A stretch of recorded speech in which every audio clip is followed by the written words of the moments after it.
insurgência e anarquia.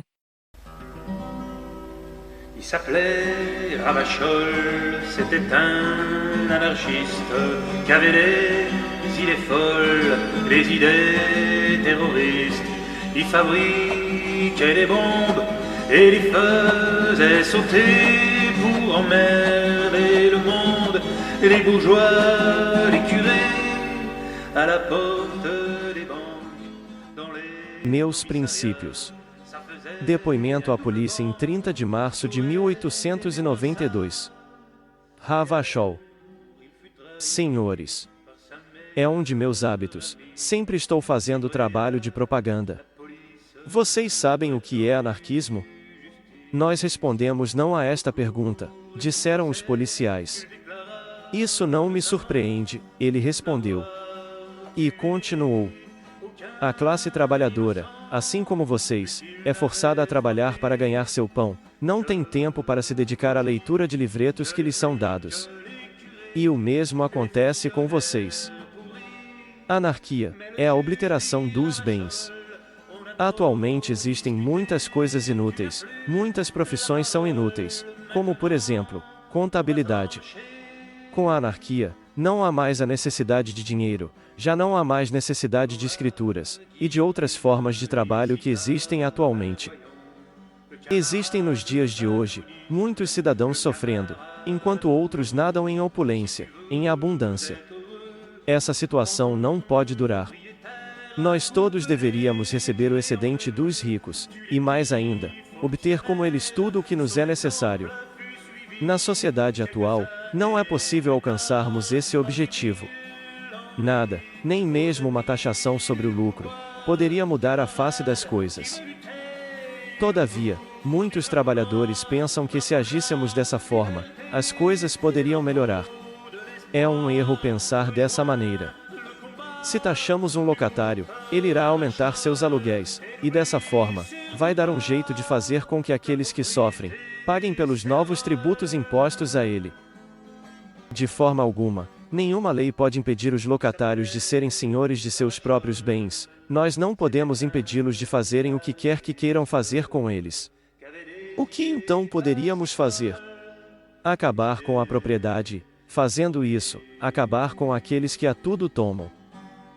Se essa abolição acontecer, também teremos que nos livrar do dinheiro, de forma a evitar qualquer ideia de acumulação, que poderia nos forçar a uma volta ao atual regime. É fato que o dinheiro é a causa de toda a discórdia, de todo o ódio e de todas as ambições. Ele é, em uma palavra, o criador da propriedade. Esse metal, na verdade, nada é além de um preço acordado, surgido de sua raridade. Se nós não formos mais obrigados a dar algo em troca, das coisas que precisamos para viver, o ouro perderia seu valor, e ninguém se interessaria por ele.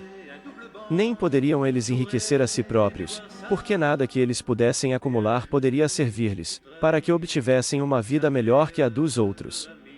E já não seriam mais necessárias as leis, nem necessários seriam os mestres.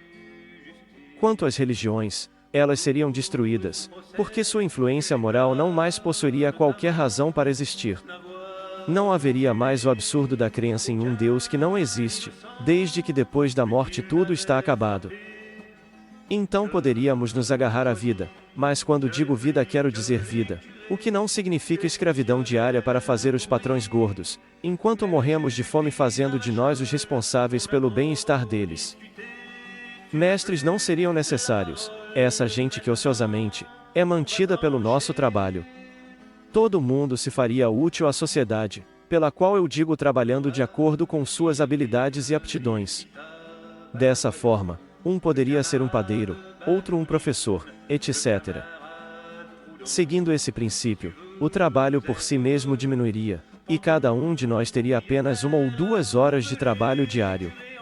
Aquele que não fosse capaz de permanecer sem algum tipo de ocupação, encontraria sua distração no trabalho. Haveria ainda alguns preguiçosos, e se eles existissem, haveria tão poucos deles que poderíamos deixá-los em paz, e sem queixa, deixá-los viver do trabalho de outros. Não existiriam mais leis, o casamento seria destruído. Nós poderíamos nos unir por inclinação, e a família seria fundada no amor de um pai e de uma mãe por seus filhos. Por exemplo, se uma mulher não mais amasse aquele a quem ela havia escolhido como companheiro, ela poderia se separar dele e buscar um novo relacionamento. Em uma palavra, completa liberdade para viver com aqueles a quem amamos. Como no caso em que eu falei, se houvesse crianças, a sociedade poderia criá-las, isso é para dizer, aqueles que gostassem das crianças poderiam criá-las. Com essa união livre, não existiria mais a prostituição. Não haveria mais doenças íntimas, uma vez que elas nascem somente do abuso de ambos os sexos, um abuso ao qual as mulheres são forçadas a se submeterem, já que as condições atuais da sociedade obrigam-as a suportá-lo como um trabalho para sobreviver. Será o dinheiro a necessidade de uma vida, mesmo que ganho a qualquer custo? Pelos meus princípios, os quais não posso explicar em tão pouco tempo tão cheios de detalhes, o exército não mais possuiria razão para existir. Desde que não existiram mais nações distintas, a propriedade privada seria destruída, e todas as nações se juntariam em uma só, que poderia ser o universo. Não mais guerra, não mais disputas, não mais ciúmes, não mais roubos, não mais assassinatos, não mais sistema penal, não mais polícia, não mais governo. Os anarquistas ainda não alcançaram os pormenores de seu projeto, os marcos apenas foram assentados. Hoje os anarquistas são em número suficiente para derrubar o atual estado de coisas, e se isso ainda não aconteceu, é porque precisamos completar a educação daqueles que nos seguem, fazendo surgir neles a energia e a força de vontade, capazes de auxiliar na realização dos seus projetos.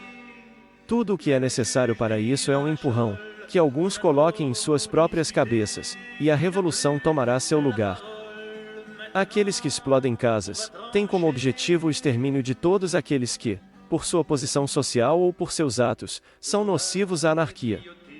Se fosse permitido atacar abertamente estas pessoas sem temer a polícia, pela própria vida, não sairíamos a destruir suas casas com dispositivos explosivos, que poderiam matar pessoas das classes sofredoras, que têm a seu serviço ao seu redor.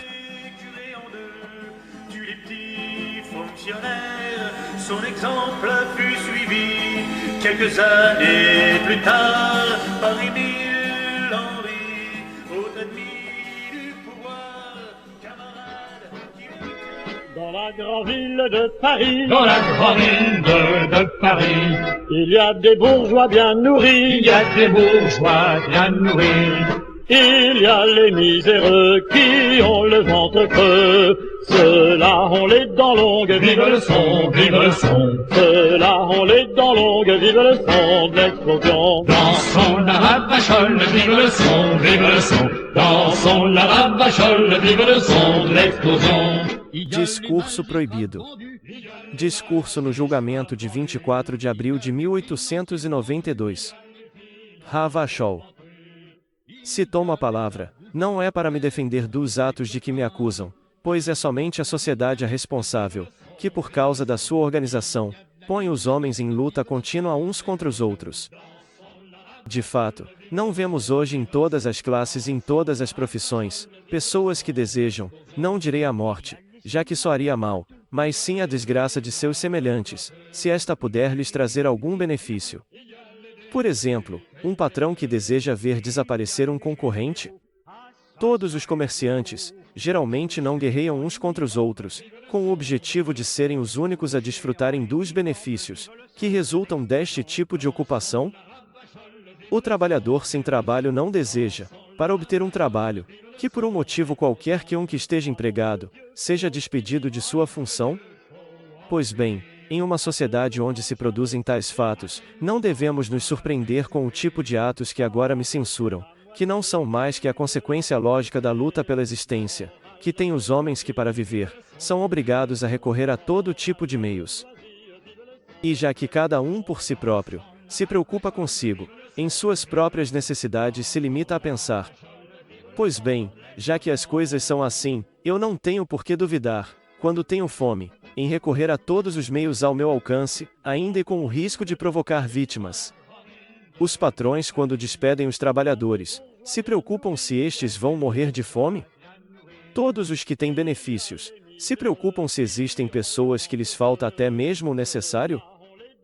Certamente existem alguns que ajudam, mas são incapazes de aliviar a todos aqueles necessitados, e aos que morrerão antes de seu tempo em consequência das privações de todo tipo, ou voluntariamente pelos suicídios de todo tipo, para colocar fim a uma existência miserável, e não ter que suportar as agruras da fome, as vergonhas, as inúmeras humilhações e desesperos sem fim. Nesta situação se encontra a família Ayen, e a senhora Solheim, que levou à morte a seus filhos para não os ver sofrer por mais tempo, e todas as mulheres que por medo de não poder alimentar a um filho, não hesitam em comprometer sua saúde e sua vida, destruindo em seu seio o fruto de seus amores. E todas essas coisas acontecem, em meio à abundância de todo tipo de produtos. Compreenderíamos que tudo isto tivesse lugar, em um país onde os produtos são escassos, onde não há alimentos. Mas na França, onde reina a abundância, onde os açougues transbordam de carne, as padarias de pão, onde a roupa, o calçado estão amontoados nas lojas, onde existem casas vazias. Como admitir que tudo está bem na sociedade, quando se vê tão claramente o contrário?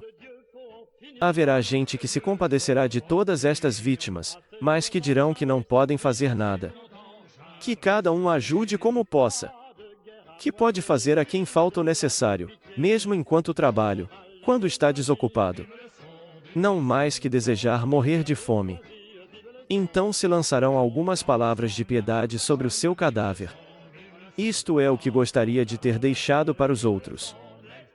Eu preferi me fazer contrabandista, falsificador, ladrão e assassino. Poderia ter mendigado, mas é degradante e covarde, e até castigado pelas suas leis que transformam em delito a miséria. Se todos os necessitados, em lugar de esperarem, tomassem de onde existe o que precisam, não importando de que forma, entenderiam talvez mais depressa como é perigoso desejar manter o estado social atual, onde a inquietação é permanente e a vida está ameaçada a cada instante. Acabaríamos, sem dúvida, compreendendo mais rapidamente que os anarquistas têm razão, quando dizem que para conseguir tranquilidade moral e física, é necessário destruir as causas que geram os crimes e os criminosos. Não é suprimindo aquele que, ao invés de morrer de uma morte lenta, em consequência das privações que teve e terá que suportar, sem esperanças de vê-las acabar, prefere, se tem um pouco de energia, tomar violentamente aquilo que lhe pode assegurar o bem-estar, ainda que sob o risco de sua morte, que não é mais que um fim para seus sofrimentos. E é aqui que está o porquê cometi os atos que me reprovam, e que não são mais que a consequência lógica do estado bárbaro de uma sociedade, que não faz mais que aumentar o número de suas vítimas pelo rigor de suas leis, que se alçam contra os efeitos sem jamais tocar nas causas. Dizem que se tem que ser cruel para matar a um semelhante, mas os que falam isto não veem que decidimos fazê-lo, tão somente para evitarmos a nossa própria morte. Igualmente, vocês, senhores juízes, que sem dúvida vão me condenar à pena de morte, porque acreditam que é uma necessidade, e que meu desaparecimento será uma satisfação para vocês, que têm horror em ver correr o sangue humano, mas que quando acreditam que será útil derramá-lo para garantir a segurança da vossa existência, não duvidarão mais do que eu em fazê-lo. Com a diferença que vocês o fazem sem correr nenhum risco, enquanto que eu agi colocando em risco e perigo minha liberdade e minha vida. Bem, senhores, existem mais criminosos a serem julgados, mas as causas do crime não são destruídas.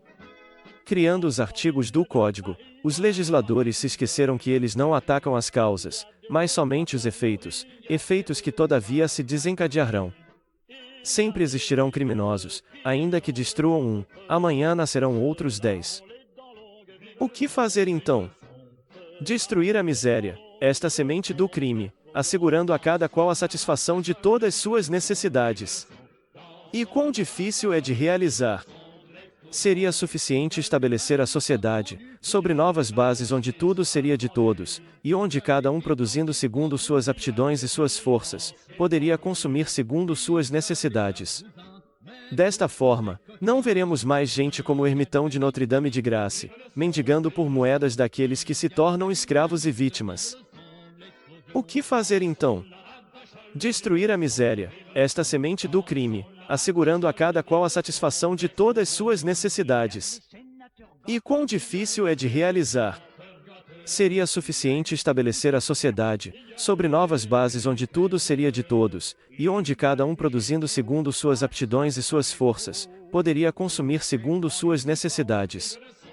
Desta forma, não veremos mais gente como o ermitão de Notre Dame de Grace, mendigando por moedas daqueles que se tornam escravos e vítimas.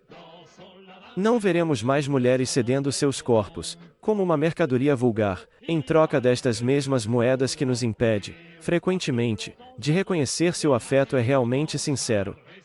Não veremos mais homens como Pranzini, Prado, Berlan, Anasta e outros que, para obter esse mesmo metal, chegam a dar morte. Isto demonstra claramente que a causa de todos os crimes é sempre a mesma e que é necessário ser realmente insensato para não enxergá-la. Repito, se é a sociedade quem cria os criminosos, e vocês, juízes, no lugar de golpeá-los, deveriam usar vossa inteligência e vossas forças, para transformar a sociedade. Com um golpe só fariam desaparecer todos os crimes, e vossa obra, atacando as causas, seria maior e mais fecunda que vossa justiça, que se limita a castigar seus efeitos. Não sou mais que um trabalhador sem estudo, mas por ter vivido a vida dos pobres, tenho mais capacidade que um burguês rico, para sentir a perversidade das suas leis repressivas. Onde foi que conseguiram o direito de matar, ou prender um homem que, colocado sobre a terra com a necessidade de viver, se viu na necessidade de tomar aquilo que lhe faltava para se alimentar? Trabalhei para viver e para sustentar a minha família, para que nem eu, nem meus parentes, sofrêssemos demais. Mantive-me da forma que vocês chamam honesto. Depois o trabalho faltou e sem ele veio a fome. Só então veio essa grande lei da natureza, esse brado imperioso que não admite ficar sem resposta. O instinto de preservação me levou a cometer alguns dos crimes e infrações, dos quais sou acusado e que admito ser o autor. Me julguem, senhores do júri, mas se vós me compreendestes, ao me julgarem, julguem todos os desafortunados cuja pobreza, combinada com orgulho natural, transformou em criminosos, e aqueles cuja riqueza ou benefício transformou em homens honestos. Uma sociedade inteligente teria feito deles homens, como quaisquer outros. Ah, nom de Dieu, faut en finir. Ah nom de Dieu, faut en finir. Assez longtemps geindre et souffrir. Assez longtemps geindre et souffrir. Pas de guerre à moitié, plus de lâche pitié. Mort à la bourgeoisie, Vive le son, vive le son. mort à la bourgeoisie, vive le son de l'explosion. Dansons la ravachole, vive le son, vive le son. Dansons la ravachole, vive le son de l'explosion.